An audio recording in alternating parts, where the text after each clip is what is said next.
चला रेडी सगळेजण. तुम्हाला सगळ्यांना आज जो भाग सांगणार आहे त्याच्यामध्ये खरं तर म्हणजे कोविडच्या काळामध्ये या लंग्सची भीती प्रचंड वाढलेली होती. म्हणजे तोपर्यंत ना आपल्याला हार्ट माहिती होतं, ब्रेन माहिती होता, किडनी काही जणांना माहिती होती. पण लंग्स, फुफ्फुसं ही जी सतत आपल्याला श्वास घेऊन आपल्याला ऑक्सिजन देण्याचं काम करतायत, तर त्यांच्याविषयी मात्र फारशी कधीच चर्चा केली जात नव्हती. कोविड नंतर ती चर्चा खूप मोठ्या प्रमाणावर व्हायला लागली. त्याच्या तपासण्या खूप मोठ्या प्रमाणावर व्हायला लागल्या. पण मंडळी, तुम्हाला आश्चर्य वाटेल, की फुफ्फुसांच्या बद्दल आयुर्वेदामध्ये किती सूक्ष्म आणि सुंदर वर्णन करून ठेवलेलं आहे. तुमच्या सगळ्यांचे एक भारतीय म्हणून आपण ज्याला ऊर भरून येणं म्हणतो, असं झाल्याशिवाय राहणार नाही, असे श्लोक आयुर्वेदामध्ये दिलेले आहेत. सगळ्यात महत्वाचा एक श्लोक जो आहे, तो श्लोक आहे, आपण सगळेजण ज्यावेळेला आईच्या पोटात गर्भ म्हणून असतो, त्यावेळेला आपली फुफ्फुसं कशी बनतात, याच्याविषयीचं वर्णन आयुर्वेदात आलेलं आहे. शोणित, फेन, प्रभवः, फुफ्फुसः. शोणित म्हणजे रक्त. या रक्तामध्ये त्याला फेन स्वरूप म्हणजे त्याला बुडबुड्यांचं स्वरूप असं येऊन त्याच्यापासून कशा पद्धतीनं आईच्या पोटामध्ये आपली फुफ्फुसं बनत असतात, हे सांगितलेलं आहे. त्यानंतर सर्दी, खोकला, दमा म्हणजे आजकाल ॲलर्जिक अस्थमा असो, नाहीतर सायकोसोमॅटिक अस्थमा असो, या सगळ्याचं मूळ त्यांनी आमाशय सांगितलं. म्हणजे वमन क्रिया ही जी दम्यावर वगैरे दिली जायची, पूर्वीच्या काळी खूप दिली जायची, पण आजकाल लोकांच्या अंगात खूप उष्णता आणि मेंटल स्ट्रेस खूप वाढलेला असल्यामुळं तेवढंच काम वृक्ष विरेचनानं आपण या फेब्रुवारीमध्ये आपल्या सगळ्या कफाच्या विकारांसाठी करणारच आहोत. या दम्याचं मूळ स्थान हे आमाशय म्हणून सांगितलं. त्याच्या पुढे जाऊन त्यांनी सांगितलं, प्राणवायू जो आत जातो, उदान वायू जो बाहेर पडतो. हा बाहेर पडतानाचा उदान वायू सुद्धा तितकाच महत्वाचा आहे. आपण फक्त ऑक्सिजन, प्राणवायू एवढाच विचार करतो मंडळी, पण उदानो बलम उच्यते. एखादी वस्तू जर उचलायची असेल, तर आपण श्वास रोखून घेतो आणि उचलतो. आपल्याला जर पंजा लढवायचा असेल, तर आपण श्वास रोखून धरतो आणि पंजा लढवतो. श्वास सोडून देऊन पंजा लढवता येईल का? अशी वस्तू उचलता येईल का? नाही. मग जो श्वास आत रोखला जातो मंडळी, त्याला उदान वायू असं म्हटलेलं आहे. तुमच्यापैकी ज्यांना कुणाला दमश्वास वाढवायचा असेल, त्यांनी हे अंतःकुंभक हे जास्त वेळा करावं. त्यानं त्या फुफ्फुसांची क्षमता, तुमचा दमश्वास हा वाढायला खूप चांगली मदत होत असते. त्याचबरोबर जर तुम्हाला थकवा येत असेल, पायात गोळे येत असतील, कधी-कधी एकदम चक्करल्यासारखं होत असेल, तोल जातोय असं वाटत असेल, अस्वस्थ होत असेल, धड होत असेल, तर विचार करायचा, की आपण कमी टोनमध्ये आणि कमी शब्दांमध्ये आपलं म्हणणं मांडतो का? काही लोकांना आता समजा माझ्यात आणि तुमच्यात 2 फुटाचं अंतर आहे, पण 10 फूट अंतरावर ऐकू जाईल अशा आवाजात उच्च स्वरामध्ये बोलायची सवय असते. आणि एखादी छोटीशी गोष्ट असते, की "काय बाबा, कसं काय झालं इलेक्शन्स?" तर एवढी सगळी स्वातंत्र्यपूर्व काळामध्ये असं म्हणून सगळी गोष्ट सांगायला सुरुवात करणार. मग इतकं जर का तुम्ही एखाद्या छोट्या गोष्टीवर सांगत असाल, तर विचार करायचा, माझा आवाज समोरच्याच्या व्यक्तीपर्यंत पोहोचेल ना? आणि जे मी बोलतोय ते त्याला गरजेचं आहे का? गरजेचं नसेल तर बोलायचं नाही. ज्या गोष्टी मेसेज टाकून होऊ शकत असतील, त्या गोष्टी मेसेज टाकायच्या. असं जर का केलं, तर उदानो बलम उच्यते. त्यामुळं तुमचे क्रॅम्प्स येणं बंद होईल, तुमची सगळी दुखणी, तुमचा थकवा, तुमची अस्वस्थता, तुमची धड चक्कर, तोल येणं, तोल जाणं, हे सगळं तुमचं कमी होऊन जाईल. आणि मग या प्राण आणि उदान वायू याच्याबद्दल सांगतानाचा जो सगळ्यात पुढचा श्लोक आहे ना, तो मी जे म्हणलं, की तुमचे अक्षरशः ऊर भरून येतील. त्यांनी पूर्ण श्वसन संस्थेची प्रक्रिया या श्लोकामध्ये सांगितलेली आहे. आपण एखाद्याला म्हणतो ना, "अरे तुझ्या छातीत दम किती?" हा छातीतला दम असं जो आपण जे काही म्हणतो, तर छाती काय कुठे लढायला जाते का? नाही. आपण आपल्या मसल्स पॉवरवर एखाद्याशी लढत असू. पण बोलताना मात्र म्हणतो, की तुझ्या छातीत दम किती आहे? मग हा जो उदान वायू आहे, हा जेवढा आतमध्ये राहील, तेवढी आपली ताकद ही राहणार आहे. आणि त्याच्यावर पूर्ण श्वसन संस्थेचा जो श्लोक आहे, तो मुद्दामून तुमच्यासाठी मी म्हणणार आहे आणि प्रत्येक शब्दाचं वर्णन सांगणार आहे आणि मग तुम्हाला प्रतिकार क्षमतेचे उपाय तर सांगणारच आहे. पण एक भारतीय म्हणून या आयुर्वेद शास्त्रामध्ये किती सुंदर श्लोक सांगितला आहे, तो बघा. नाभिस्थः प्राणपवनः. नाभिस्थः प्राणप्रवाह म्हणजे नाभीच्या ठिकाणी, बेंबीच्या ठिकाणी राहणारा हा प्राण, पवन म्हणजे वायू, प्राण, वायू. आता बेंबीपासून श्वसन करा, अशा वर्षी अनेक वेगवेगळे कोर्सेस आजकाल तुम्हाला Facebook, YouTube, Instaवर बघायला मिळतील. श्वसन हे छातीनं नको, बेंबीपासून करा, असं सगळेजण सांगायला लागले. याचं वर्णन त्यावेळेला आलेलं आहे. नाभिस्थः प्राणपवनः सृष्ट्वा हृत् कमलांतरम. म्हणजे हृत म्हणजे हृदय. कमळ म्हणजे हृदयाचं कमळ. ज्या हृदयाच्या कमळाला स्पर्श करून कंठात बहिर्निर्यती वेगता. कंठातून तो बाहेर पडतोय. बाहेर पडल्यावर तो काय करतो? पातुम विष्णू पदामृतम. विष्णूचं पद म्हणजे पाय. विष्णूच्या पायाचं अमृत तो घेतो. जो वायू बाहेर पडतो, तो बाहेर जाऊन विष्णू पदामृतम असं म्हटलेलं आहे. आता विष्णू पदामृतम म्हणजे काय? हा श्लोक झाला की मी शेवटी तुम्हाला सांगतो. पित्वा च अंबर पियुषम. अंबर म्हणजे आकाश. पियुष म्हणजे अमृत. या आकाशातलं अमृत हा वायू जो नाभिस्थ प्राणपवना बाहेर पडतो, तो आकाशातलं अंबराचं पियुष म्हणजे अमृत पितो. पुन्हा आयाती वेगता. पुन्हा वेगानं तो तुमच्याकडे येतो. प्रीणंती देहमच्या अखिलम. पूर्ण देहाला टवटवी आणतो, प्रीणन करतो. जीवनम जठरा अनलम. पूर्ण जीवन तुम्हाला देतो आणि जठर म्हणजे स्टमक याच्यातला अनल म्हणजे अग्नी म्हणजे मेटाबॉलिझम ह्याला तो वाढवतो, ह्याला तो चांगला ठेवतो. बघा किती सुंदर वर्णन आहे. नाभिस्थ प्राणपवना सृष्ट्वा हृत्कमलांतरम कंठात बहिर्निर्यती पातुम विष्णुपदामृतम पित्वाच्या अंबर पियुषम पुनः आयाती वेगतः प्रीणंती देहम अखिलम जीवनम जठरा अनलम. आता विष्णू पदामृतम असं का म्हटलेलं आहे? म्हणजे कार्बन डायऑक्साइड जातो आणि तो ऑक्सिजन घेऊन येतो. आता ह्या कार्बन डायऑक्साइडला ऑक्सिजनचं रूप देणारं कोण आहे? वनस्पती. सगळ्यात बेस्ट आहे ऑक्सिजन देणारी तुळस आणि म्हणून तुम्हाला माहिती असेल, की विष्णुप्रिया असं तुळशीचं नाव आहे. विष्णुप्रिया म्हणजे विष्णूची पत्नी म्हटलं जातं. आपण तुळशीचं लग्न श्रीकृष्णाच्या बरोबर लावतो. हे सगळं जे करतो, तर ह्या तुळशीच्या ठिकाणी रोज पाणी घातल्यानं पाणी घालतो म्हणजे काय आपण H2O घालतो. पाण्याचा फॉर्म्युला आहे ना H2O. मग तुळस काय करते? त्याचा H वेगळा करते, O2 वेगळा करते आणि ऑक्सिजन पुन्हा आपल्याला देत असते आणि म्हणून त्यांनी नकळत त्यांनी त्याच्यामध्ये तुळस लावा असं सांगितलेलं आहे. म्हणजे तुम्हाला सगळ्यांना माहिती आहे, तुम्ही हे सगळेजण या 30 डेज चॅलेंज आणि अजून मला हे दुखतंय, मला ते त्रास होतोय, अगदी नॅचरल आहे. मी त्याच्याबद्दल माझी तक्रार नाहीये बिलकुल. पण आपण त्यातनं थोडे बाहेर पडल्यानंतर आपल्याला मायक्रोग्रीन आपल्या 2 फूट बाय 2 फूट घरातल्या जागेमध्ये किमान 40 घरच्या भाज्या आपल्या आपण पिकवणं, रानभाज्या आणि औषधी वनस्पती तुमच्या बाल्कनीमध्ये लावणं. तर त्याकरता फक्त मला 2 ते 4 फूट जागा फक्त तुमच्या बाल्कनीतली लागणार आहे आणि त्याच्यामध्ये हे सगळं आपल्याला करायचं आहे. पण हा आपण म्हटलं तो आर्मीचा एक भाग आहे, की आपण स्वतः कुठलंही केलं. परवाच मी एकांशी बोलत होतो. त्या मुलीनं मला सांगितलं, म्हटलं, "काय गं, अजून काय तुला सांगावसं वाटतंय?" 30 डेज चॅलेंज 30 मिनिट्स कन्सल्टिंग 30 मिनिटाचं तिचं माझं कन्सल्टिंग चालू होतं. आपल्या वेलबिंग सूत्रमधलीच फॅमिली पॅकेजमधली मुलगी. म्हणजे "काका मला कॅन्सरची खूप भीती वाटते." मी तिला सांगितलं, "मी आता हे डिक्लेअर करणार आहे, की मेन कॅन्सर होतोय तो या भाज्यांमधल्या सगळे जे काही केमिकल फर्टिलायझर्स आहेत ते आणि दुधामधले जे हार्मोन्स आहेत ते. या 2 गोष्टी जर आपण वाचवू शकलो, तर कॅन्सरचं प्रमाण प्रचंड कमी होऊन जाणार आहे आणि त्याच्यामुळं हा भाग आपण करूच आणि त्यावेळेला तुळशीच्या बरोबर वडाची झाडं पण लावायची. आता तुम्ही म्हणाल, "त्याचं काय बोन्साय करायचं का बाल्कनीमध्ये?" बोन्साय नाही करायचं. ते वाढलं, की तुम्हाला हवं तिथं नेऊन लावा. नाहीतर मला येऊन सांगा, मी येऊन घेऊन जाईन ते. मी चांगल्या ठिकाणी लावीन. नवीन तुम्हाला वडाचं रोप देईल किंवा त्याच वडाच्या झाडाच्या एवढीशी फांदी वाढली, तरी ती कापून तुम्ही त्याची रोपं करून तुमच्या आसपासच्यांना देऊ शकणार आहे. माझ्याकडे एक वडाचं झाड होतं. आता जवळ-जवळ 125 वडाची झाडं आता माझ्याकडे माझ्या घरात किंवा माझ्या इथल्या जवळच्या फ्लॅटवर ह्याच्यावर सगळ्यांच्यावर दिलेली. अशी जर बघितली तर एवढी रोपं मी त्या एकाच कांडीपासून केलेली आहेत. तर हे सगळं जे करतोय आपण, तर ते ह्या नाभिस्तः प्राणपवना आपल्या फुफ्फुसांची क्षमता या प्राणपवनानं खूप चांगली टिकवावी. ऑक्सिजन आपल्याला चांगला मिळावा. तुळशीमुळे आणि वडामुळे प्रदूषण खूप चांगलं कमी होणार आहे. याकरता हा भाग सांगितला. मुद्दामून हा भाग मी या प्रतिकार क्षमतेच्या आधी घेतला. 2 गोष्टी. एक आयुर्वेदामध्ये किती सुंदर वर्णन केलेलं आहे. किती भारतीय लोक त्यावेळेला आपले हुशार असतील, हे तुमच्या लक्षात यावं आणि आपण आपल्या जीवनामध्ये हे छोटेसे बदल करावेत. चला, आपल्या स्वयंपाकघरातल्या सगळ्या गोष्टी या फुफ्फुसासाठी कशा चांगल्या आहेत, हे मी तुम्हाला सांगणार आहे. सगळ्यात पहिलं तुम्हाला ताप, सर्दी, खोकला, उलट्या, जुलाब काही झालं, तर करायची गोष्ट आहे, ते वापरायची गोष्ट आहे, ती म्हणजे काळे मिरे.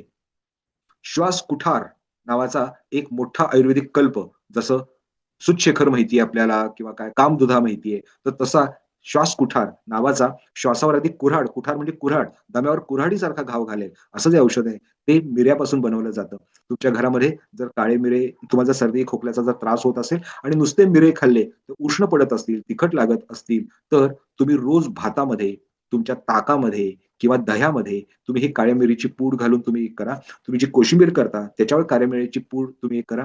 जर तुम्ही अंड खात असाल, तर अंड्यावर हमखास काळी मिरीची पावडर घातल्याशिवाय खाऊ नका. जे प्रोटीन जास्त असणाऱ्या गोष्टी आहेत, म्हणजे डाळी आहेत, मांस, मटण सगळं, अंडी सगळे प्रकार आहेत. या सगळ्याच्यामध्ये काळ्या मिरीचा जेवढा वापर कराल, तेवढा तुमचा कफ कमी राहणार आहे. ताप, सर्दी, खोकले तुमचे कमी राहणार आहेत. रक्तधातूकरता सुद्धा हे चांगलं आहे. सगळ्या प्रकारच्या मसाल्यांमध्ये हे वापरलं जातं. ज्यांच्या जिभेवर पांढरा थर आहे, त्यांचा कफ होण्याची टेंडन्सी वाढू शकते आणि म्हणून या मिऱ्याचा वापर करायचा आहे. या मिऱ्याचा खुबीनं म्हणजे युक्तीनं वापर स्पेशली कोणी करायचा माहिती ज्यांच्या घराण्यात डायबिटीज आहे त्यांनी. मंडळी, ज्यांनी आता डायबिटीजचं स्पेशल 90 डेज चॅलेंज घेतलं असेल, त्यांनी ते 10 व्हिडिओज माझे बघितले असतील. त्या 10 व्हिडिओजमध्ये मी म्हटलंय, की सुश्रुतांनी डायबिटीजबद्दल म्हटलेलं आहे, बहु, द्रव, श्लेष्मा, दोष विशेषा. श्लेष्मा म्हणजे कफ, बहु म्हणजे भरपूर, द्रव म्हणजे पातळ. भरपूर पातळ प्रमाणात असणारा कफ हा डायबिटीजचा पाया आहे. तुम्हाला जुनाट सर्दी असली, तुम्हाला वारंवार सर्दी खोकल्याचा त्रास असला, की तुम्ही डायबिटीजला प्रोन राहणार आहात. मग अशा लोकांनी या घरात कायम या मिऱ्यांचा वापर करावा. दुसरं आहे फुफ्फुसाकरता ते म्हणजे लसूण. अहो, काही ताप, काही सर्दी खोकले असे आहेत, की ज्याच्यात लसणीची माळ करून गळ्यात घातली जाते. अजूनही आपल्या बऱ्याच भागांमध्ये ही परंपरा आहे, की लहान मुलाला सर्दी खोकला झाला, तर लसणीची एक हार केला जातो. सरळ सुई दोऱ्यामध्ये ओवून आणि तो एक नेकलेस सारखा तो लसणीचा हार त्या लहान बाळाच्या गळ्यामध्ये घातला जातो आणि नुसत्या त्या वासानं तुमची सर्दी सगळी निघून जाते. लसणीचं अजून एक अतिशय महत्त्वाची गोष्ट आहे, ती म्हणजे ती बुद्धीकरता चांगली. आता लसूण त्या काय चातुर्मासात खाऊ नका, अमुक ह्याच्यात खाऊ नका, तमुक ह्याच्यात खाऊ नका. ह्याच्याबद्दल मला काही म्हणायचं नाही. तुमचं जे शास्त्र असेल, तर ते तुम्ही पाळा. माझं काही त्याच्याबद्दलचं म्हणणं नाहीये. पण आयुर्वेदामध्ये मात्र लसणीचं खूप सुंदर वर्णन केलेलं आहे. ती हृदयाकरता चांगली आहे. कोलेस्ट्रॉल त्यानं खूप चांगलं कमी होतं. डायबिटीज कंट्रोलमध्ये आणण्यासाठी खूप चांगली आहे. ज्यांना लसणीचा वास सहन होत नाही ना, अशा मंडळींनी लसूण शुद्ध करून वापरावं. लसूण शुद्ध कशी करायची? लसूण भिजेल एवढं ताक त्या लसणीच्या सोललेल्या पाकळ्यांमध्ये, कुड्यांमध्ये घालायचं. दुसऱ्या दिवशी ती वापरायची. ते ताक टाकून दिलं तरी चालेल. त्यांना लसणीचा वास पण कमी होतो. लसणीची शुद्धी पण होते. लसणीची सगळी औषधं जी आहेत, ती बनवताना ती अशा पद्धतीने शुद्ध करून वापरली जाते.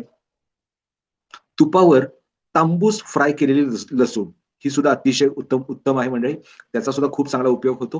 तूप हे अतिशय बेस्ट व्हेइकल आहे. तुम्हाला हृदयापर्यंत पोहोचायचं असेल, तरी तुपात फ्राय केलेली लसूण चांगली. ब्रेनपर्यंत पोहोचायचं असेल, तरी साजूक तुपामध्ये फ्राय केलेली लसूण चांगली.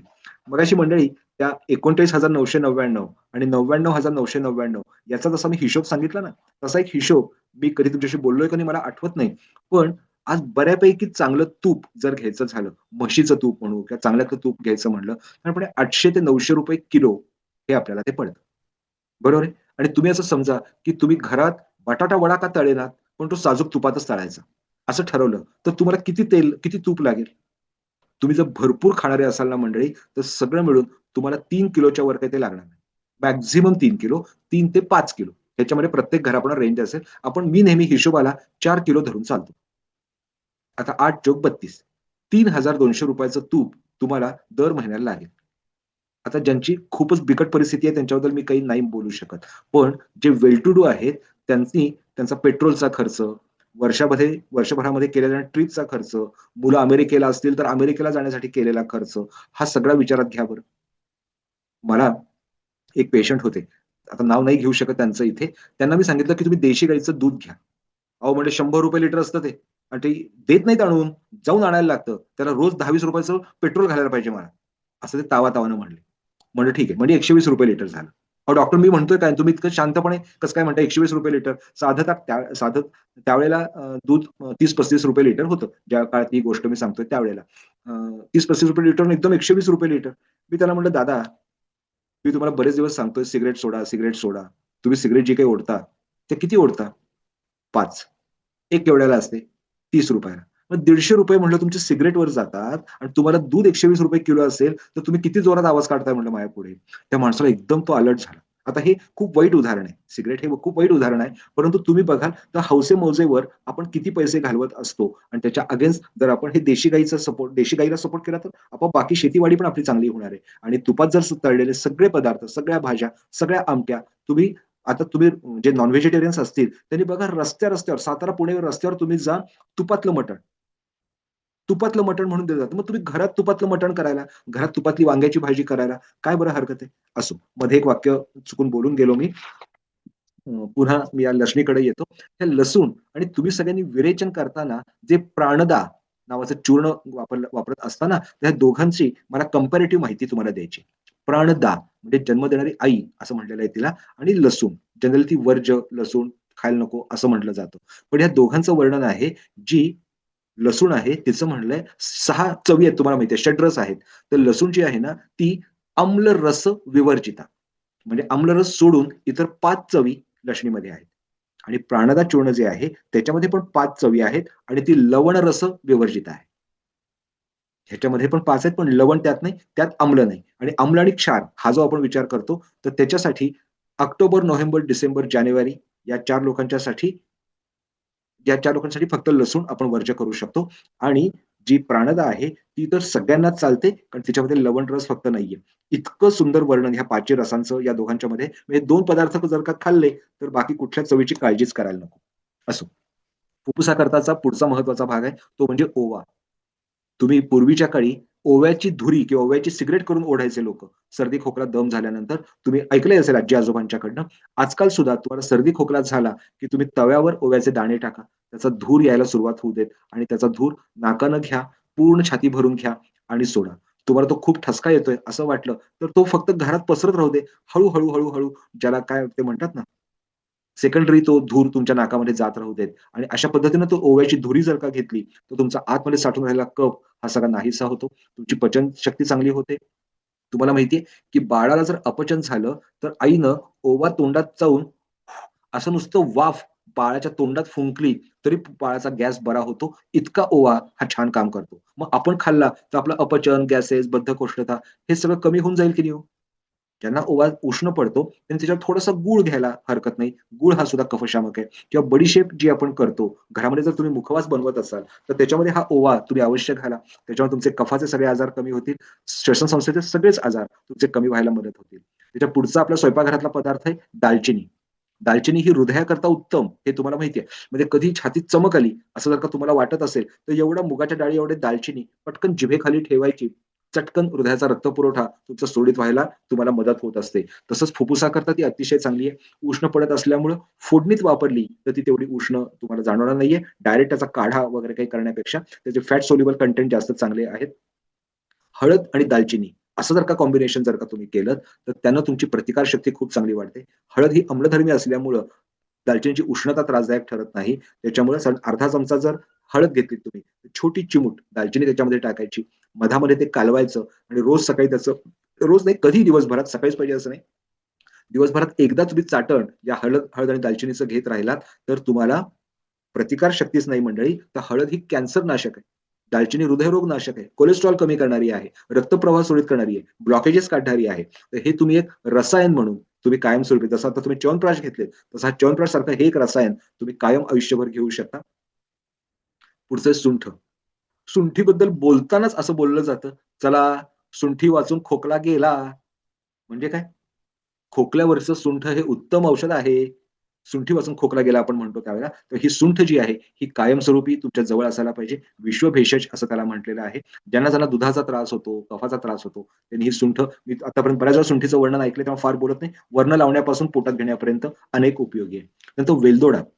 तुम्हाला आठवत असेल आपल्याच या कम्युनिटीवर मला वाटतं हर्डीकर काकूंनी खोकल्याचं सांगितलं होतं. मी म्हटलं, की वेलदोड्याची अशी काळी म्हशी घरात तयार करा आणि पटकन हे करा. त्यांची उष्ण तब्येत असल्यामुळे वेलदोडा सांगितला होता आणि त्यांचा लगेच तो त्रास गेला. वेलदोड्याचं फांट ज्याला म्हणतो आपण. एका कपामध्ये वेलदोडे 4 टाकायचे, त्याच्यावर उकळतं पाणी ओतायचं आणि पटकन झाकण घालून ठेवायचं. म्हणजे त्याचा वास उडून नाही जात. गार होत आलं, की जरा कोमट होत आलं, की ते काढून त्याचं असं रंगीत पाणी तयार होतं. ते पाणी घेतलं तरी खूप छान फायदा होतो. असंच ज्येष्ठामध्ये असं पण करू शकतो. पण आज मुद्दामून मी सगळे घरगुती पदार्थ घेतलेले आहेत. त्यानंतर जवस, फ्लॅक्ससीड, जवस, अळशी, आपण त्या ओमेगा 3 आहे त्याच्यामध्ये, वजन कमी करायला वापरायचंय वगैरे, हार्ट करता वापरायचंय, डायबिटीज करता वापरायचंय, म्हणून जवसाचा खूप मोठा वापर केला जातो. पण जवसाची चटणी ही अतिशय उत्तम कफनाशक आहे. जवसाचं तेल आजकाल घाण्यावरचं मिळतं. असं त्यांची छाती सारखी भरत असते. अशा लोकांनी जवसाचं तेल घ्यायचं, त्याच्यात खडे मीठ जरा बारीक करून टाकायचं, बरगड्यांना असं नुसतं फासायचं, त्याच्यावर चांगला शेक द्यायचा आणि तुमचा श्वास लगेच मोकळा व्हायला सुरुवात होते. असा हा जवस आहे. कापूर. जसं हळद उत्तम आहे, तसं भीमसेनी कापूर पण उत्तम. तुम्हाला आठवत असेल, की कोव्हिडच्या काळात सुद्धा कापूर जवळ ठेवा, कुठल्या ॲलर्जीज होणार नाही, असं म्हटलं जायचं. कापूर हा घरात जो आपण आरती करतो देवाची, त्यावेळेला करण्याचा उद्देशच हा असतो, की हवेतले हे जीवजंतू ज्यांनी कफाच्या ॲलर्जीज होऊ शकतील, ते सगळे नष्ट व्हावे. हा भीमसेनी कापूर एक चिमूटभर तुम्ही तुमच्या औषधी पाण्यासारखा तुम्ही तुमच्या मेडिकेटेड वॉटरमध्ये जरी टाकून ठेवलात, तरी तुमचे कफाचे बरेचसे आजार कमी व्हायला मदत होते. हिंग. हिंग हा अतिशय उत्तम कफशामक आहे. जेव्हा छाती भरलेली असते किंवा सायनस भरलेले असतात, खूप दुखत असतं, त्यावेळेला हिंग पाण्यात कालवायचा आणि त्याचा लेप द्यायचा. छाती भरली असेल पूर्ण छातीला लेप देऊन टाकायचा. लगेच मोकळा व्हायला सुरुवात होते. अंघोळ करताना सुद्धा जे मीठ ह्याच्यात घालतो आपण, ते मीठ तुम्ही अंघोळीच्या पाण्यात घातलं, तरी त्याचा खूप चांगला उपयोग झालेला पाहायला मिळतो. नस्यकर्म तर मंडळी तुम्ही रेग्युलर करताच. पिंपळी रसायन जे काही आहे, वर्धमान पिंपळी रसायन हे या कालावधीमध्ये प्रामुख्यानं कफाच्या ह्याच्याकरता केलं जावं. ज्यांना हे कफाचे आजार आहेत, मग तो कफ सर्दी खोकल्याचाच पाहिजे असं काही नाही मंडळी. कुणाला संडास वाटेत चिकटा पडत असतो. कुणाला संडास वाटेत चिकटा जरी पडत असेल ना, तरी सुद्धा त्यांनी वर्धमान पिंपळी रसायन हे यामध्ये करायला हरकत नाही. रुचकर तरी पथ्यकर पुस्तकाबद्दल आज कुणीतरी प्रश्न विचारलाच आहे, तुम्ही घेणारच आहे. तर त्याच पुस्तकामध्ये मिरगुंडे म्हणून काळ्या मिऱ्यांची एक पाककृती पण दिलेली आहे. ती पण मंडळी तुम्ही सगळ्यांनी रेग्युलरली करत राहा. आपल्या घरामध्ये स्वयंपाकघराचा घटक म्हणून नसला, तरी आपल्याकडे पंचामृती पूजा आणि या सगळ्या ह्याच्यामध्ये आपण जो मध वापरतो, तो मध हा सुद्धा अतिशय उत्तम कफनाशक आहे. मगाशी मी हळद, दालचिनीमध्ये मध मिक्स करावा असं सांगितलंच. तर तुम्ही सगळ्यांनी या सगळ्या गोष्टी तुमच्या जवळ ठेवा. खूप तुम्हाला हा आजचा सगळा भाग खूप छान आवडला असेल, उपयुक्त वाटला असेल. हा आज घेण्याचा उद्देश असा, की मकर संक्रांतीनंतर जशी उन्हं वाढायला लागतील, तसा कफ पातळ होऊन सर्दी, खोकला, दमा, घसा बसणं हे आजार वाढायला लागतील. तर हे सगळ्या पदार्थांचा छान वापर करा. घरगुती गोष्टी आहेत. विचारू नका, की हे गरम पाण्यात घेऊ का गार पाण्यात घेऊ? हळद अशीही आपण खातो. अति करू नका कुठली गोष्ट म्हणजे झालं. पण ते तुम्ही त्याप्रमाणे वापरून बघा आणि तुम्हाला कसा रिझल्ट वाटला, काय वाटलं हे मुद्दामून आपल्या फीडवर पोस्ट करायला विसरू नका. आजच्या गोष्टी सगळ्या कशा वाटल्या हे पण जरूर तुम्ही त्या फीडवर कळवा. Thank you.